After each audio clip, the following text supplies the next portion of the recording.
They say age brings wisdom. But what if age also brings a kind of blindness? A blindness to the tiny decisions that quietly sabotage the best years of our lives. Decisions that don't scream, they whisper, they embed themselves into our daily routines so seamlessly that we stop questioning them. And over time, they become beliefs, unshakable, familiar, comfortable lies that rob us of clarity, connection, and peace. Some people wake up one day and feel older, not because of the number on their birthday cake, but because something inside feels heavier, like a weight they can't explain, like a dull ache that isn't in the body but in the soul. You might not notice it until a random moment, a photograph, an argument, an empty room, suddenly reminds you of a person you haven't forgiven, or a version of yourself you lost somewhere along the way. Welcome to Beyond 60 Wisdom, dear everyone. Today, we're not talking about exercise tips or diet hacks. This is not another list of surface-level advice. This is a mirror, and the reflection might be uncomfortable. Because in the next few minutes, we'll uncover 5 habits, small, ordinary, daily habits that are silently draining your joy and dignity. These are the things most people between 65 and 80 never suspect are hurting them, but they are. And the longer they go unnoticed, the harder they press down on your spirit. Let me be clear. This is not about blame. This is about freedom. You've lived too much, loved too much, and lost too much to spend these years unknowingly weighed down by old hurts and hardened thinking. What we're about to explore may surprise you. It may even sting, but it might also be the turning point you didn't know you needed. So I invite you to stay, not because it's easy to hear, but because it's powerful to understand. And once you see the invisible patterns that are shaping your life, you can choose to change them. That choice is your power. If you're ready to stop surviving and start truly living again, hit that subscribe button now and turn on the bell so you never miss these deeper conversations. Your support helps us keep creating content that speaks directly to your season of life. And if something in this message already speaks to you, leave a comment. I do read them, and they truly matter. Now, a quick reflection for you. Think about your own life for a moment and answer this. Which weighs more on your heart today? A, the pain someone caused you that you've never released. B, the regret of a moment when you stayed silent and never made things right. Drop your answer in the comments, A or B. Your honesty might help someone else find clarity too. You might think it's harmless, that letting go of your appearance in your later years is no big deal. That comfort outweighs care. That ease matters more than effort.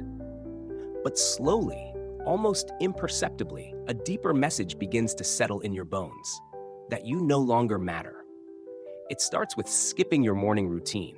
You stop brushing your hair like you used to. You reach for the same loose, faded clothes every day. You avoid mirrors, not because you hate your reflection, but because you've forgotten what it feels like to look at yourself with pride. Over time, you stop being seen not just by others, but by yourself. And here's the hard truth. When you stop showing up for yourself physically, something begins to shift emotionally. You shrink into invisibility.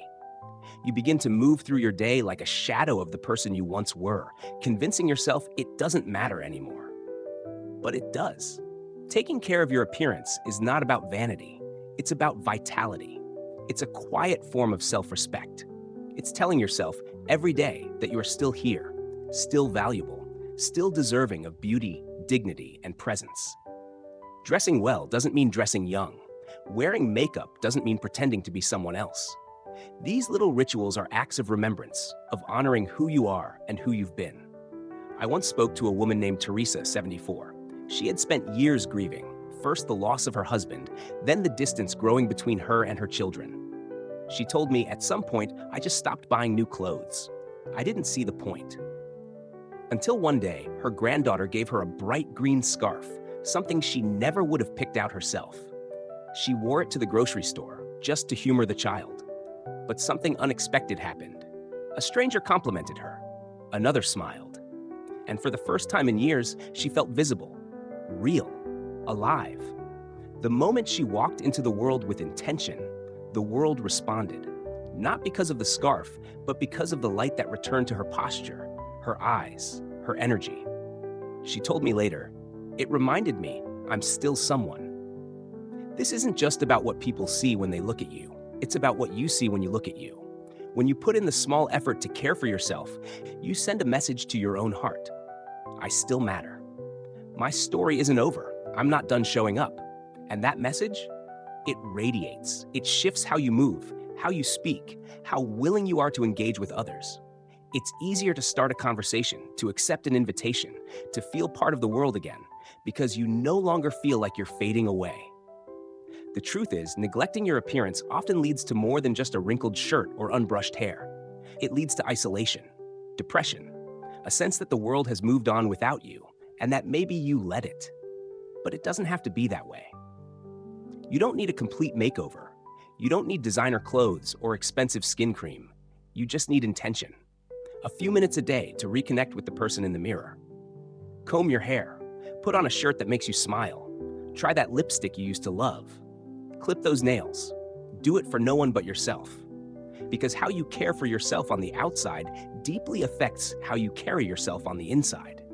And in a world that sometimes forgets to honor its elders, you get to remind it and yourself that you still belong, not as someone who was, but someone who is. So let me ask you, when was the last time you got dressed just to feel good, even if no one else would see you? If that question stirred something in you, you're not alone. And you're not too late. Your appearance is a reflection of your presence. Show up for yourself, because you are still here and you still matter. One of the most common but least acknowledged habits that slowly erode the quality of life in our later years is the belief that being right is more important than being connected.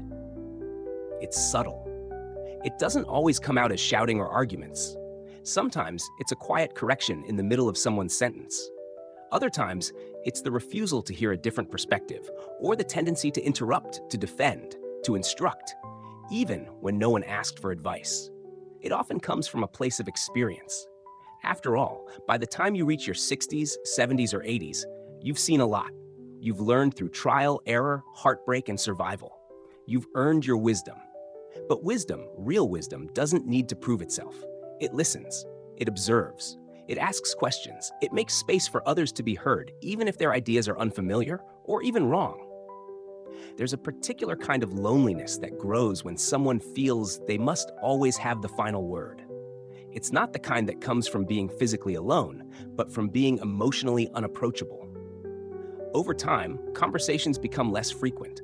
People start to pull away, not because you're unlovable, but because being around you starts to feel like a test they can never pass. No one enjoys walking on eggshells. I remember hearing about a woman named Irene, 78, who was sharp, eloquent, and fiercely independent.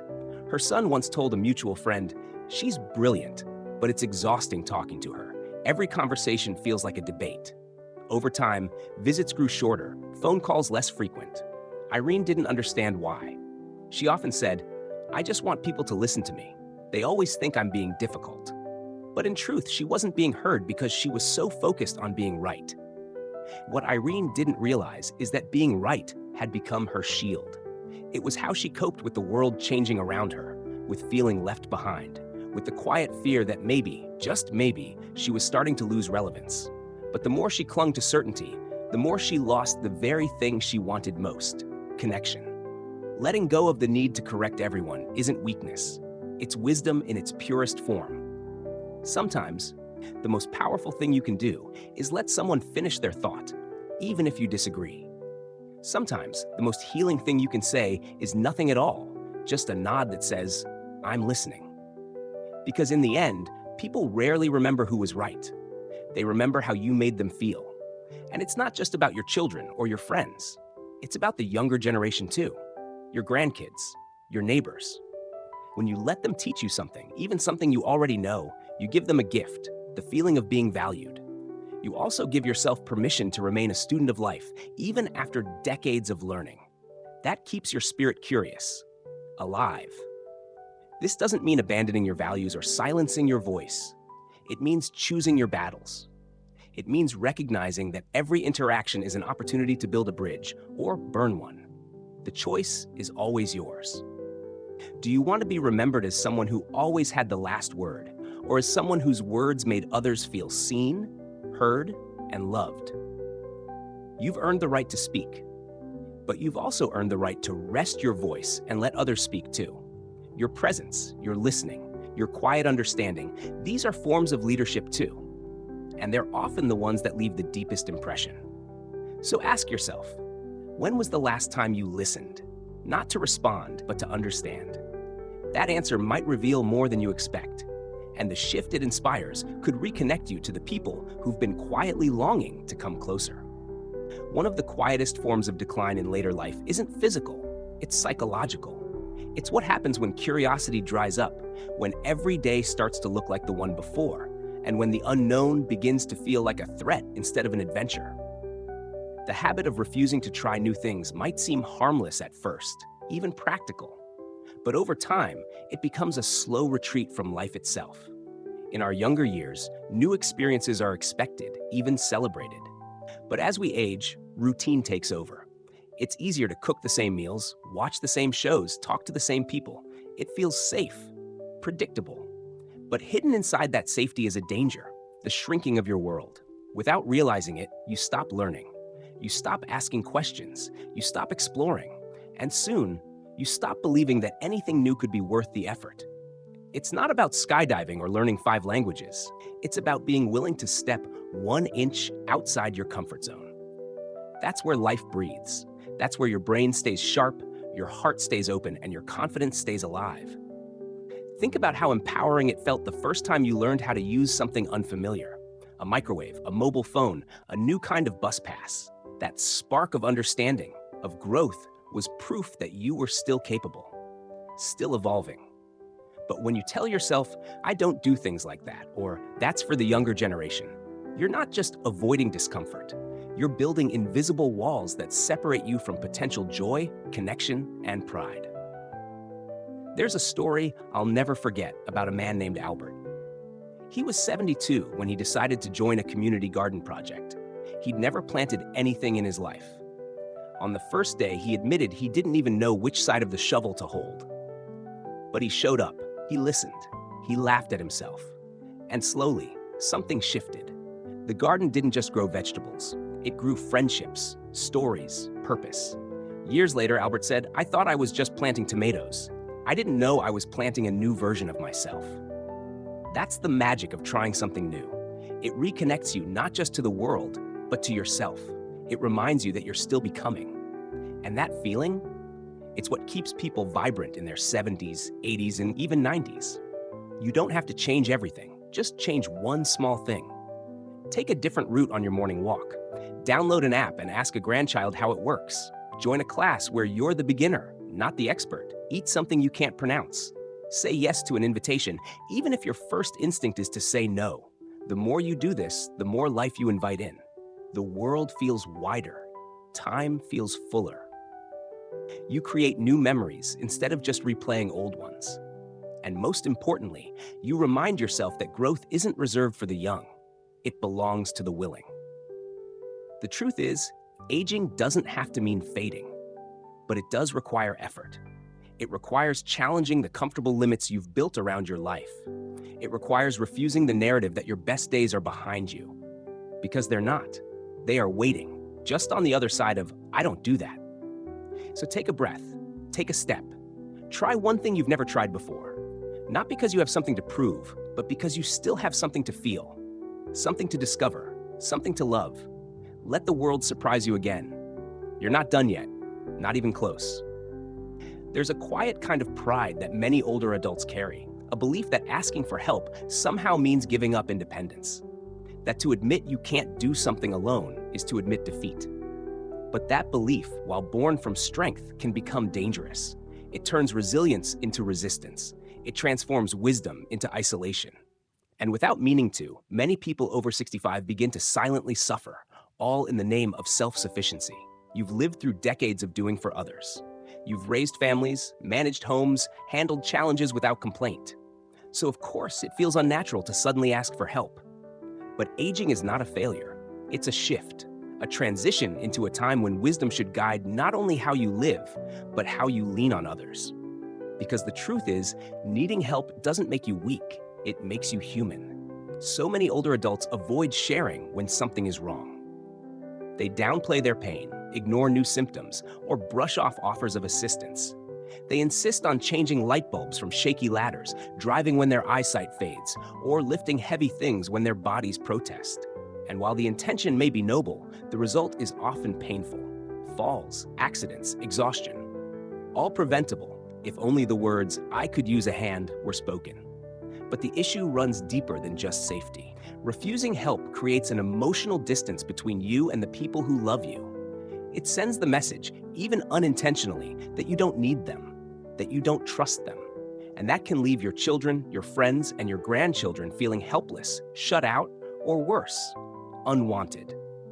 Asking for help isn't a burden, it's a bridge. It gives others the chance to show love through action. It lets your family express care in ways they've been waiting for. You may think you're sparing them, but you might actually be robbing them of the joy that comes from supporting you. Human connection thrives in moments of vulnerability, not in perfection. I once heard the story of a retired teacher named Frank who had always been known as the strong one in the family. After a minor stroke, he tried to return to doing everything himself, hiding his struggles. His daughter finally said to him, "Dad, letting me help doesn't mean you've lost who you are. It just means you trust me enough to let me love you in this way." That moment changed everything. He didn't become dependent, he became closer. Letting someone open your pill bottle, carry your groceries, or teach you how to use a new app isn't surrender, it's an act of grace. It says, "I am still growing, still connected, still part of this world." And when you receive help, you're also modeling something powerful for younger generations. That asking is not shameful. That we are not meant to go through life, especially the later chapters, alone. This shift in perspective doesn't come easily, especially after a lifetime of self-reliance. But it's worth it, because what's truly courageous isn't pretending you can do everything. It's admitting when you can't, and still choosing to move forward, with others by your side. So the next time someone offers support, whether it's a neighbor asking if you need anything from the store or a child offering to fix the TV, say yes. Not because you couldn't do it yourself, but because saying yes lets love in. You're not losing control. You're expanding your circle. You're making room for relationships to deepen. You're showing others that strength and softness can live side by side. You've carried the weight of the world for long enough. Let someone carry a piece of it now, not because you're broken, but because you are loved. And love in the end is not just about giving, it's about receiving. As we reach the later chapters of life, it's easy to think the biggest challenges are behind us. But sometimes, the true weight doesn't come from what's ahead. It comes from the habits we've carried with us for years without noticing. Holding on to old grudges, letting our appearance fade, always needing to be right, avoiding new experiences, refusing help. Each of these things may seem small on their own, but over time, they can quietly chip away at the joy and freedom that this season of life is meant to bring. But here's the good news. Just as these habits were built over time, they can also be unlearned. You're not stuck. You're not too old to grow. In fact, this stage of life can be the most powerful of all, not because of what you do, but because of what you choose to let go of. Let go of what's heavy. Let go of pride that no longer protects you. Let go of routines that no longer serve you, and instead lean into curiosity, grace, connection, and peace. The biggest lesson is this: your value doesn't fade with age, it deepens. You are not invisible. You are not past your prime. You are still becoming, still learning, still changing, still offering something beautiful to the world. Don't let outdated thoughts or old emotional wounds steal your light. Start small. Forgive where you can. Smile at yourself in the mirror. Listen without correcting. Say yes to something new. Accept help without shame. And if today's message spoke to your heart, please consider subscribing to this channel. If you found this video helpful, inspiring, or even just comforting, hit that subscribe button. Leave a comment below and let us know what part resonated most with you. We read every single one and take your feedback to heart. Your words help us create better content, made just for you. Let's build something special together here at Beyond 60 Wisdom. Let's have these honest talks every day if we can, so we can keep reminding each other that growing older doesn't mean fading away. It means stepping into a deeper kind of wisdom, one story at a time. From the bottom of our hearts, thank you for being here. Thank you for listening. Thank you for being exactly who you are. You are not alone, and you are deeply appreciated. We'll see you in the next video.